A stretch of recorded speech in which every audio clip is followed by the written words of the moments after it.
Assalamualaikum warahmatullahi wabarakatuh. Nama saya Muhammad Audi Ali Rafsanjani Rambe, NPM 21082600147.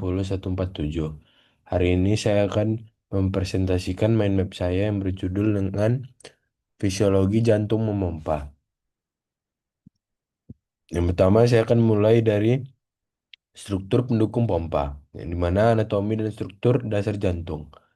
Jantung punya empat ruang utama, atrium kanan dan kiri di bagian atas, serta ventrikel kanan dan kiri di bawah.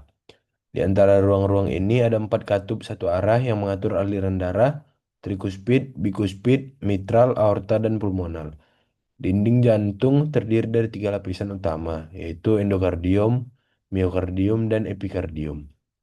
Miokardium, ventrikel kiri jauh lebih tebal karena harus memompa darah ke seluruh tubuh. Jantung dibungkus oleh perikardium, semacam kantong pelindung yang mencegah gesekan saat jantung berdetak.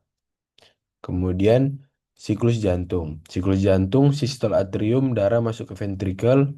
Sistol ventrikel, darah dipompa ke arteri. Kemudian satu siklus 0,8 detik. Alur darah dari tubuh, kemudian ke atrium kanan, kemudian ke ventrikel kanan, kemudian ke paru-paru, kemudian di paru-paru oksigenasi, kemudian ke atrium kiri, kemudian ke ventrikel kiri, kemudian ke seluruh tubuh. Jalur ke paru-paru disebut sirkulasi pulmonal, dari ventrikel kiri ke seluruh tubuh disebut sirkulasi sistemik.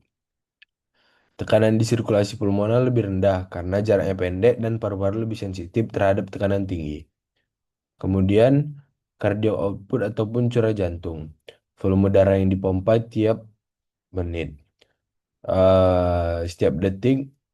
Setiap detak jantung berlangsung sekitar 0,8 detik jika denyutnya 75 kali per menit. Ada tiga fase utama. Yang pertama itu ada atrial systole, atrium berkontraksi, darah mengalir ke ventrikel. Kemudian ventricle systole, tekanan meningkat, katup terbuka, darah dipompa keluar. Kemudian ada pun juga diastole, diastole ventricle relaksasi, darah dari atrium kembali mengisi ventrikel. Proses ini sangat teratur dan bisa digambarkan dengan kurva tekanan volume yang menunjukkan efisiensi kerja jantung. Kemudian regulasi pompa jantung.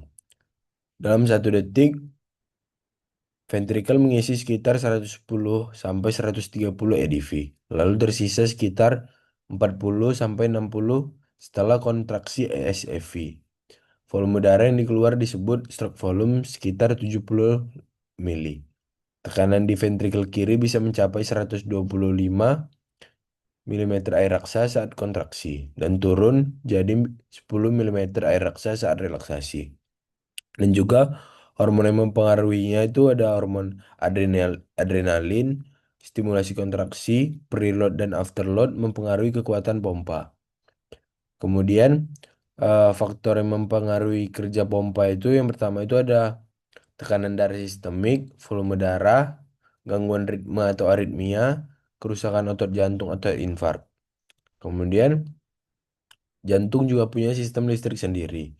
Impulsnya itu dimulai dari SA node yang pertama, kemudian ada IV node, kemudian bundle of His, kemudian cabang bandel, kemudian ke serabut Purkinje.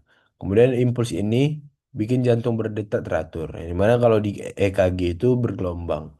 P itu menandakan atrium berkontraksi, QRS itu menandakan ventrikel berkontraksi, T itu ventrikel relaksasi. Kemudian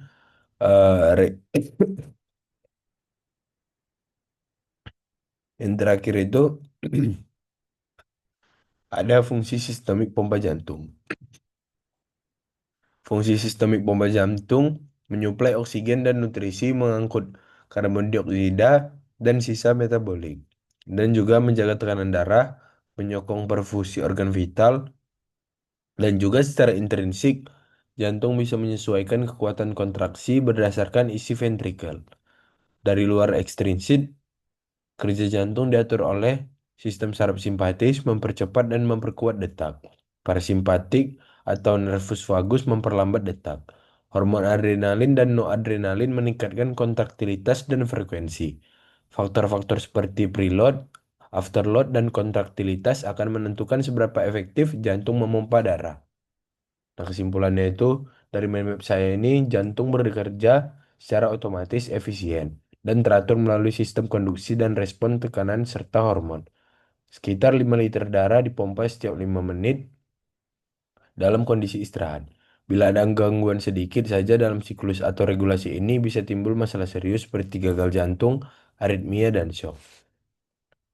Mungkin itu saja yang bisa saya sampaikan. Lebih dan kurangnya saya minta maaf. Assalamualaikum warahmatullahi wabarakatuh. Terima kasih.